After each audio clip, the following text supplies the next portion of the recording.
ይህንን ድምፅ የምትሰሙ ሁሉ እንኳን ለብርሃነ ትንሣኤው በሰላም አደረሳችሁ። ጌታችንና መድኃኒታችን ኢየሱስ ክርስቶስ ሞትን ድል አድርጎ መቃብርን ሰብሮ ጨለማን በብርሃን ለውጦ እንደተነሳ በእናንተም ሕይወት ላይ የሞተ ታሪክ፣ የደበዘዘ ተስፋና የጨለመ መንገድ ዛሬ በትንሣኤው ኃይል ይታደስ። ይህ የትንሣኤ ድምፅ ወደ ቤታችሁ ሲገባ የሐዘን ድባብ ተገፎ በደስታ ዝማሬ ይተካ።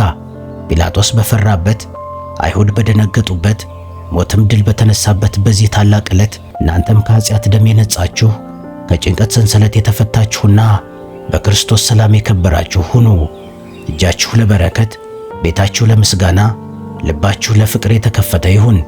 በትንሣኤው ብርሃን የጠፋው ይገኝላችሁ፣ የራቀው ይቅረብላችሁ፣ የታመመው ይፈወስላችሁ።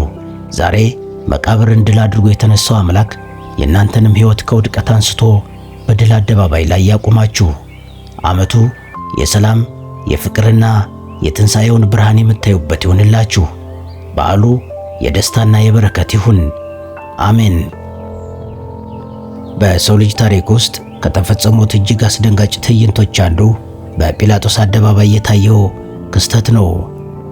ዓለምን ሊያድን የመጣው የዓለም መድኃኒት ጌታችንና መድኃኒታችን ኢየሱስ ክርስቶስ በጲላጦስ ፊት ቆሞ ሳለ ገዢው ጲላጦስ አንድ የሚገርም ድርጊት ፈጸመ። ውሃ አስመጥቶ በሕዝቡ ፊት እጁን ታጠበ። እኔ ከዚህ ጻድቅ ሰው ደም ንጹሕ ነኝ አለ። ነገር ግን ጥያቄው በእውነት ያ ድርጊት ጲላጦስን ከደሙ ንጹሕ ያደርገዋልን? ዛሬም በዚህ ቪዲዮ ራሳችንን አንድ ጥያቄ እንጠይቃለን።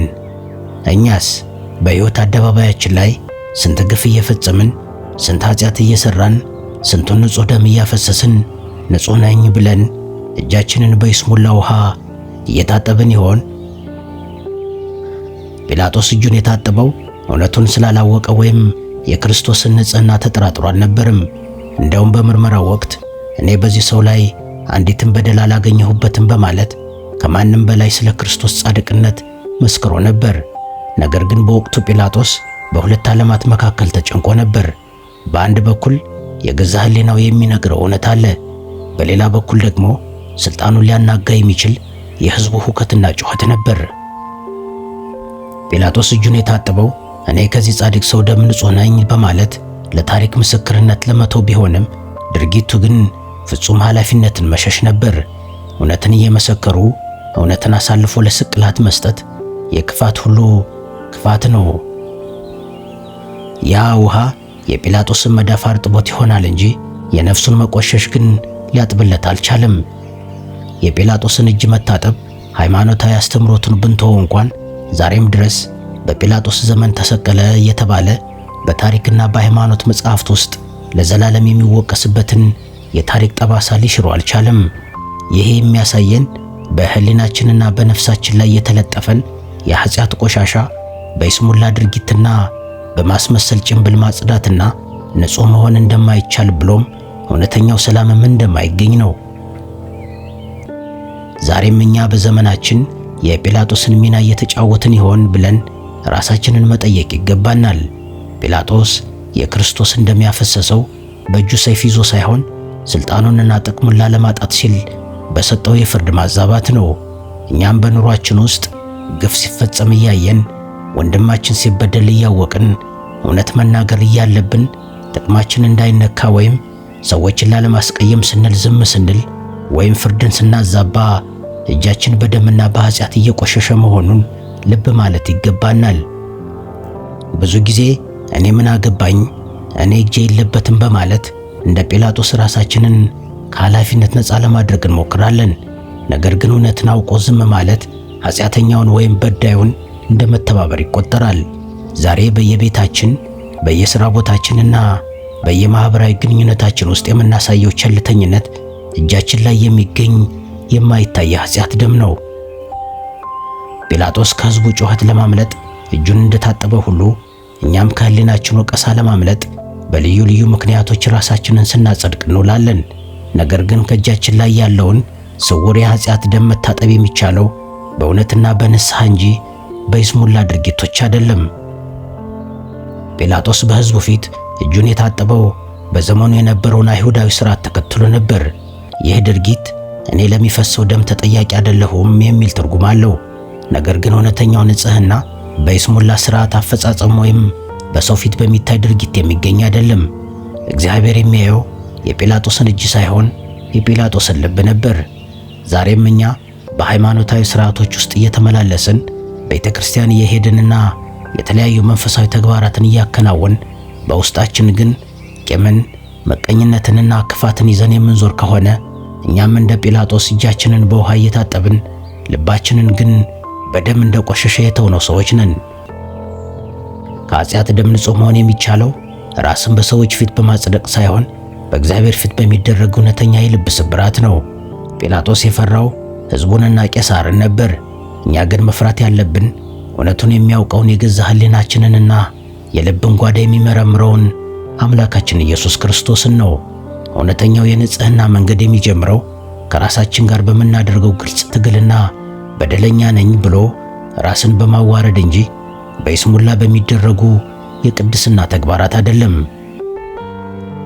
ጲላጦስ እጁን ታጥቦ ሲያበቃ የሰጠው ውሳኔ ግን ይሰቀል የሚል ነበር። ይህ እጅግ የሚገርም ተቃርኖ ነው። በአንድ በኩል ንጹሕ ነኝ ማለት፣ በሌላ በኩል ደግሞ ለሞት አሳልፎ መስጠት። ይህ የግዴለሽነት ትልቁ መገለጫ ነው። ዛሬም በዘመናችን ለፍትህ መጓደል፣ ለድሆች መበደልና ለጽድቅ መጥፋት ግድ የሌለን ስንሆን የታጠበው እጃችን በቆሸሸ ውሳኔያችን ይተካል። እግዚአብሔር እጃችን የታጠበ መሆኑን ብቻ ሳይሆን ያ እጅ ምን እየሰራ እንደሆነም ይመለከታል። ጲላጦስ እጁን ከታጠበ በኋላ በክርስቶስ ደም ላይ ፈረደ። እኛም ዛሬ ንጹሕ ለመምሰል እየጣርን በወንድማችን ሕይወትና ስም ላይ በሐሰት ስንፈርድ ወይም በሥራችንና በኑሯችን ግልጽ በደልን ስንፈጽም የጲላጦስን ድርጊት እየደገምነው ነው። እውነተኛው ንጽሕና ከድርጊታችን ጋር መመሳሰል አለበት። ታጥቦ ወደ ኃጢአት መመለስ ሳይሆን ታጥቦ በጽድቅ መንገድ ላይ መቆም የእውነተኛ ክርስትና መገለጫ ነው። የጲላጦስ እጁን መታጠብ በደሉን ሊሸፍንለት አልቻለም። ምክንያቱም ውሳኔው ከእጁ ንጽሕና ጋር የሚቃረን ነበርና። ጲላጦስ ሊታጠብ የፈለገው የክርስቶስን ደም ከእጁ ላይ ነበር። እኛ ግን ዛሬ መታጠብ ያለብን የገዛ ኃጢአታችንን በክርስቶስ ደም ነው። እዚህ ጋር ትልቅ መንፈሳዊ ልዩነት አለ። ጲላጦስ እጁን መታጠቡ በደሉን እንደሚሽርለት አሰበ። እውነታው ግን ኃጢአት የሚታጠበው በንስሐ ደም ነው። እጃችን በክፋትና በበደል ከቆሸሸ በኋላ ያንን ቆሻሻ በገዛ አቅማችን ንጹሕ ነኝ በማለት ልንፍቀው አንችልም። ጲላጦስ የፈሰሰውን ደም እንደ በደል ምልክት ፈራው። እኛ ግን ያንን ደም እንደ መድኃኒት እናየዋለን። ዛሬም እጃችን ላይ የሚገኘውን የዓመፅ፣ የዝሙት፣ የጥላቻና የክፋት ደም ልንታጠበው የሚገባን ወደ ንስሐ አደባባይ በመቅረብ ነው። ጲላጦስ ከደሙ ለመሸሽ እጁን በውሃ ታጠበ። እኛ ግን በደሙ ለመታጠብ ወደ እግዚአብሔር ልንቀርብ ይገባል። ዛሬም ከእጃችሁ ላይ ያለውን ስውር የኃጢአት ደም ታጠቡ የሚለው ጥሪ ራሳችሁን በሐሰት አጽድቁ ሳይሆን ኃጢአታችሁን ተናዘዙና በክርስቶስ ይቅርታ ታደሱ ማለት ነው። ጲላጦስ እጁን የታጠበው በፊቱ የቆሙትን የካህናት አለቆችና ሁከት የሚፈጥረውን ሕዝብ ለማስደሰት ሲል ነበር። ሰውን ከመፍራት የተነሳ አምላክን መበደል የታሪኩ ትልቁ ስህተት ነው። ዛሬም እኛ በሕይወታችን ውስጥ የሰዎችን ትችት፣ የጓደኞቻችንን ጫና ወይም ለማኅበራዊ ገጻችን ተቀባይነት በመጨነቅ እውነትን ለሐሰት ስንለውጥ የጲላጦስን ዕጣ ፈንታ እየተጋራን ነው። ሰው ምን ይለኛል የሚለው ስጋት ከእግዚአብሔር ቃል በላይ ሲገዝፍብን እጃችን በክህደት ደም መቆሸሹ አይቀሬ ነው። ጲላጦስ ለጊዜያዊ ሰላም ሲል ዘላለማዊ ወቀሳን ገዛ። እኛም በምድራዊ ጥቅማችን ላይ ላለመደራደር ብለን ከጽድቅ መንገድ ስንወጣ የምንታጠብበት ውሃ የነፍሳችንን መቆሸሽ ሊያጠራው አይችልም። እውነተኛ ንጽሕና የሚገኘው ዓለምን በመፍራት ሳይሆን እውነትን በመያዝ በሚመጣ መከራ ውስጥም ጭምር በጽናት በመቆም ነው። ከደሙ ንጹሕ ነኝ ለማለት አስቀድሞ ለደሙ ወይም ለእውነት መሞት ያስፈልጋል። ጲላጦስ እጁን ታጠበ እንጂ ተሳስቻለሁ ብሎ ንስሐ አልገባም። በደሉን በይስሙላ ሥርዓት ሸፈነው እንጂ በልቡ አላዘንም። ዛሬም እኛ ክርስቲያኖች ከኃጢአት መንገዳችን ንጹሕ ለመሆን የምናደርገው ትልቁ ስህተት ኃጢአታችንን ለመሸፈን መሞከራችን ነው። እውነተኛ ንጽሕና ኃጢአትን ደብቆ በይስሙላ ድርጊቶች መሸፈን ሳይሆን ኃጢአትን አውጥቶ በመናዘዝ ይገኛል።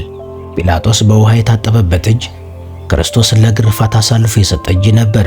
እኛም ዛሬ በአንድ በኩል እግዚአብሔርን እያመለክን በሌላ በኩል ግን ወንድማችንን በምላሳችን የምንሰቅል በሥራችን የምናሰቃይና በክፋታችን የምናናድድ ከሆነ ድርጊታችን ልክ እንደ ጲላጦስ ነው።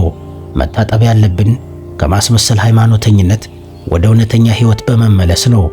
የኃጢአት ደም የሚጠፋው እኔ ንጹሕ ነኝ በሚል ድርቅና ሳይሆን ጌታ ሆይ ማረኝ በሚል የልብ ስብራት ነው። ሌላው ጲላጦስ እጁን የታጠበው በታሪክ ፊት ንጹሕ ሆኖ ለመታየት ነበር። ነገር ግን ውጤቱ ፍጹም ተቃራኒ ሆነ። ስሙ እስከ ዓለም ፍጻሜ ድረስ ከክርስቶስ ስቅላት ጋር ተያይዞ የሚነሳ የክፋት ምልክት ሆነ። ይህ የሚያስተምረን ትልቁ ቁም ነገር በእግዚአብሔርና በታሪክ ፊት ንጹሕ የሚያደርገን የምናከናውነው የማስመሰል ድርጊት ሳይሆን በተግባር የምንኖረው በእውነት ላይ የተመሰረተ ሕይወት መሆኑን ነው። ዛሬ ከእጃችን ላይ ያለውን የኃጢአት የጥላቻና የቸልተኝነት ደም ታጥበን ከክፋት ተግባራት ሁሉ ርቀን ልንቆም ይገባል።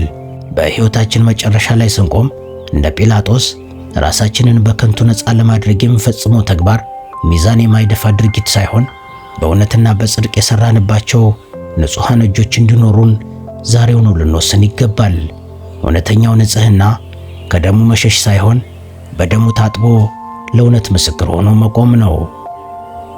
የጌታችንና የመድኃኒታችን የኢየሱስ ክርስቶስ ጸጋና በረከት በልባችሁና በቤታችሁ ይደር። መልካም በዓል ይሁንላችሁ።